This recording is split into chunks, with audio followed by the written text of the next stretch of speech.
Around Egyptian city in the Grand Canyon, hidden within its vast expanse lies a secret carefully concealed from the pages of history. This is a tale of mystery, ancient civilizations, and cover-ups. Let's travel back to the early 20th century. An archaeologist named Mr. G.E. Kincaid from the Smithsonian Institution embarked on a journey that would lead him to an astonishing discovery. Setting off from Green River, Utah, Kincaid and his companion embarked on an expedition down the Colorado River, documenting the unexplored terrain.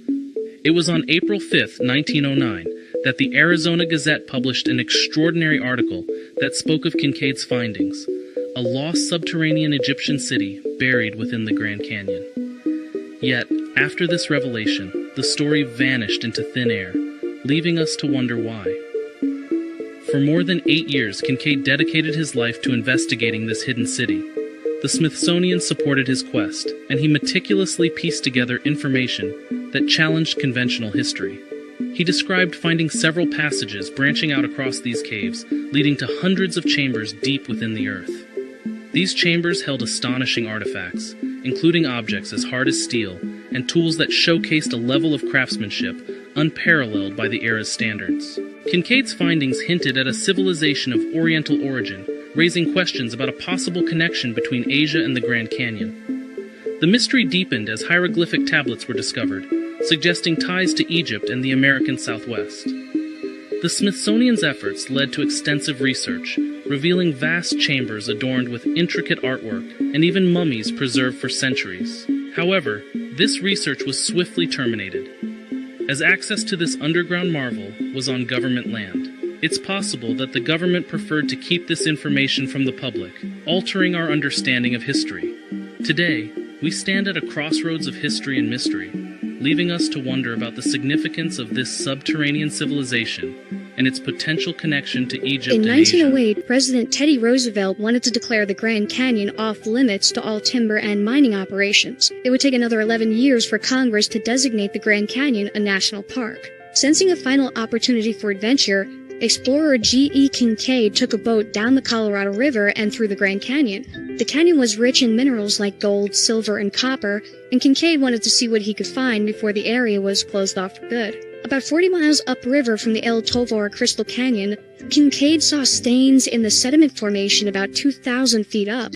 He tied off the boat and got out to investigate. Kincaid couldn't find a trail, but after a short hike he found something interesting covered in desert brush. Steps, hundreds of them, carved in sandstone. Steps that wound their way up to a high shelf on the side of the canyon. He followed the steps until he came across a cavern entrance, an entrance that was clearly man-made. Kincaid entered the cavern and turned on his flashlight. On the walls he saw writing, but it wasn't English or Native American writing. It was ancient Egyptian hieroglyphics. Kincaid lifted his flashlight and saw that the tunnel ran far into the distance. He didn't realize it at the time, but this was only the beginning. When G.E. Kincaid tied off his small wooden boat to investigate the strange coloration of the rock wall, he was hoping to find clues that would lead him to a mineral deposit. He wasn't expecting to find hieroglyphics. When Kincaid noticed chisel marks in the walls, he drew his pistol, turned on another light, and slowly walked deeper into the gloom. He kept detailed notes of everything he saw. The main passageway is about 12 feet wide, narrowing to 9 feet toward the farther end. About 57 feet from the entrance, the first side passages branch off to the right and left, along which on both sides are a number of rooms about the size of ordinary living rooms of today, though some are 30 by 40 feet square. These are entered by oval-shaped doors and are ventilated by round air spaces through the walls into the passages. The walls are about 3 feet 6 inches in thickness. The passages are chiseled or hewn as straight as could be laid out by an engineer. The ceilings of many of the rooms converge to a center. The side passages near the entrance run at a sharp angle from the main hall, but toward the rear they gradually reach a right angle in direction. G.E. Kincaid now realized he was in a huge complex. He estimated that as many as 50,000 people could have lived here. In some rooms he found granaries with shelves of glazed pottery, many of which still contained seeds. He found cooking areas and a huge dining hall. The rooms were full of ancient artifacts. Kincaid carefully wrapped a few small metal and ceramic objects for later study. Another large room Kincaid described as an area for metalwork. a technology that should not have existed in this area. Here are found tools of all descriptions made of copper. These people undoubtedly knew the lost art of hardening this metal, which has been sought by chemicals for centuries without result. On a bench running around a workroom with some charcoal and other material probably used in the process. There's also slag and stuff similar to mat, showing that these ancients smelted ores, but so far no trace of where or how this was done has been discovered, nor the origin of the ore. G.E. Kincaid explored the underground complex for several hours, still having no idea when this place was used, what it was used for, or who the builders were. Then he came across another large room, a crypt. The crypt had shelf upon shelf and row upon row of mummies, dozens of them. At this point, G.E. Kincaid realized that if he was going to explore this entire underground city, he was going to need help. G.E. Kincaid sent a few artifacts to the Smithsonian along with his notes of what he found. He requested financial and logistical support for what he felt was the most significant archaeological discovery ever made. The Smithsonian agreed.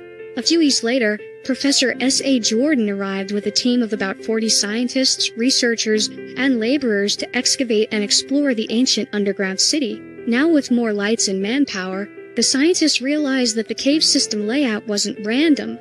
It was a symmetrical, deliberate design. The tunnels all led to a central chamber. In the chamber was a large statue of what Kincaid thought looked like Buddha. Over 100 feet from the entrance is the cross hall, several hundred feet long, in which are found the idol or image of the people's god, sitting cross-legged with a lotus flower or lily in each hand.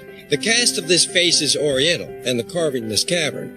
The idol almost resembles Buddha, though the scientists are not certain as to what religious worship it represents. Taking into consideration everything found thus far, it is possible that this worship most resembles the ancient people of Tibet. Because of this discovery, Kincaid's team started calling the complex the Citadel. The crypt is one of the bigger rooms discovered. Now, with enough light, Kincaid was able to fully describe what he saw. The walls slant back at an angle of about 35 degrees. On these are tiers of mummies, each one occupying a separate hewn shelf. At the head of each is a small bench, on which is found copper cups and pieces of broken swords. Some of the mummies are covered with clay, and all are wrapped in a bark fabric.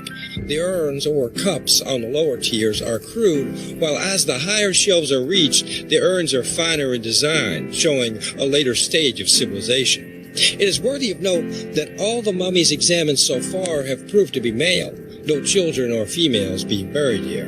This leads to the belief that this exterior section was the warriors' barracks. Kincaid, Jordan, and the Smithsonian team explored the entire cave complex. They were overwhelmed with evidence that this was not some faraway temple occupied by a few priests. This was a huge city, lived in by thousands of men, women, and children for hundreds or possibly thousands of years. The Smithson family and the history of the Smithsonian Institute is something that we could never talk too much about. There's just incredible underground storage vaults in the Smithsonian Institute where they it's like I call it informational Area 51, where things that aren't quite fitting the normal pattern of what people want are told they need to know about are hidden away. One of the big things is this underground cavern system was uncovered in the bottom of the Grand Canyon.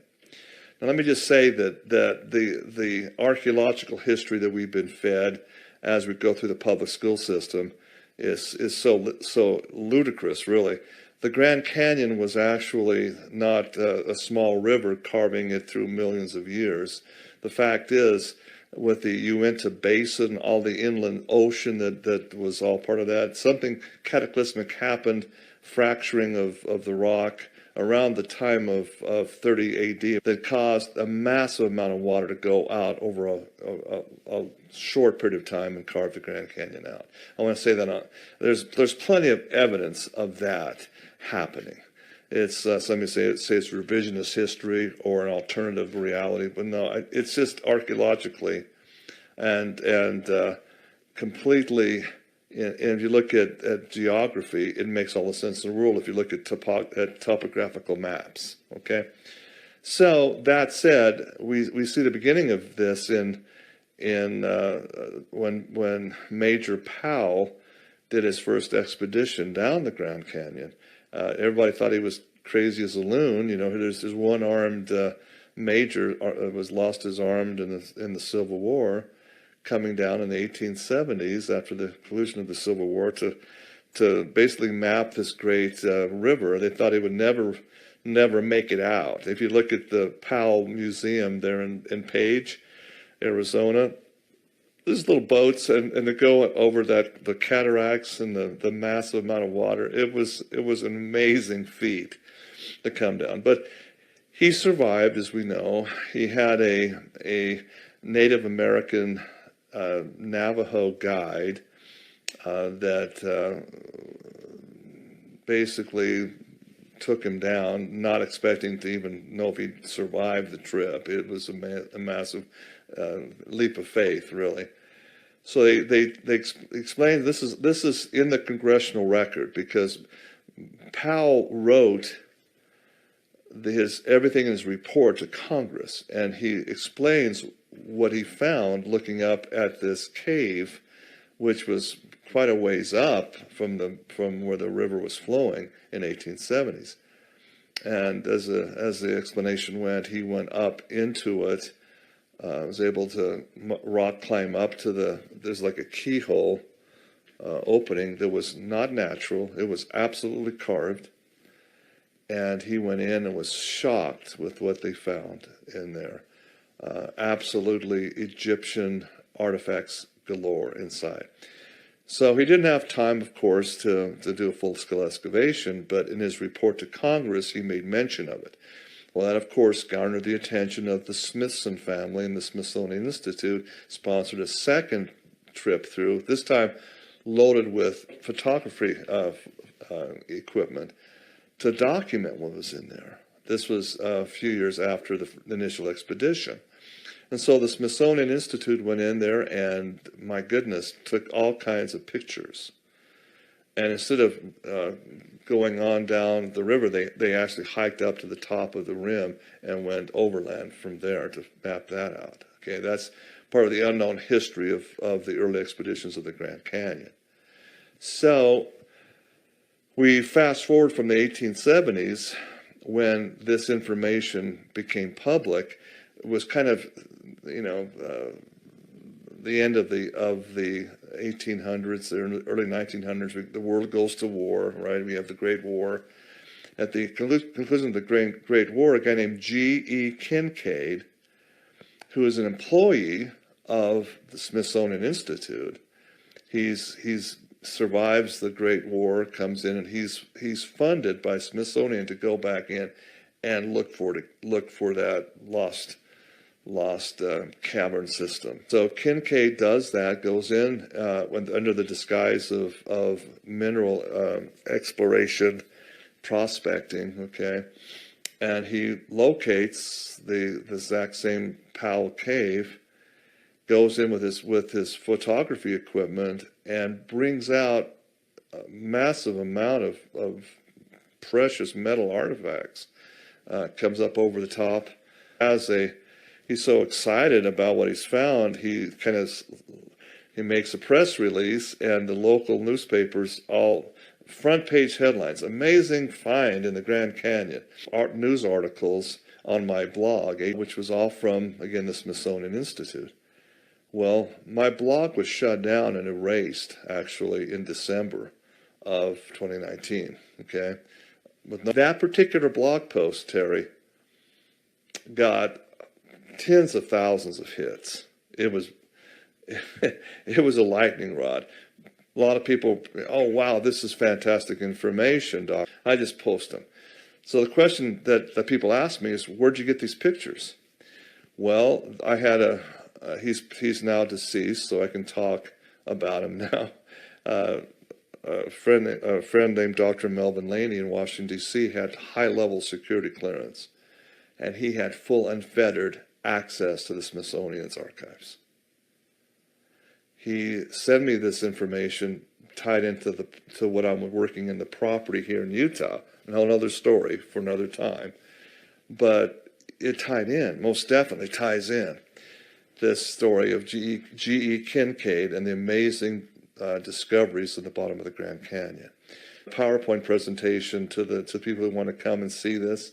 I think it's interesting. Smithsonian says, no, it never did happen, but you got into the actual archives. You got actual documentation. It's an amazing, jaw-dropping story. Let me just give you some hints of what we're going to be showing. Massive amounts of mummies.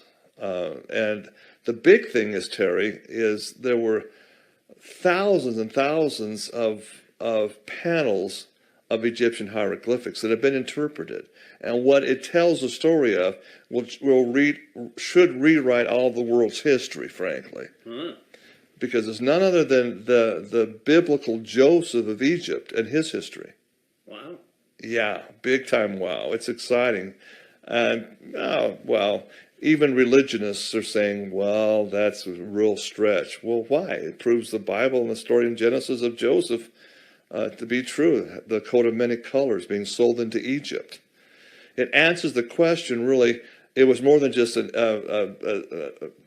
deal with Potiphar's wife that elevated Joseph to be the most powerful vizier in second only to the Pharaoh himself. It tells the story of how he ascended and why he was able to bring all the grains and survive the famines that went on. It's all in the history of this cave in the bottom of the Grand Canyon. It's an amazing story.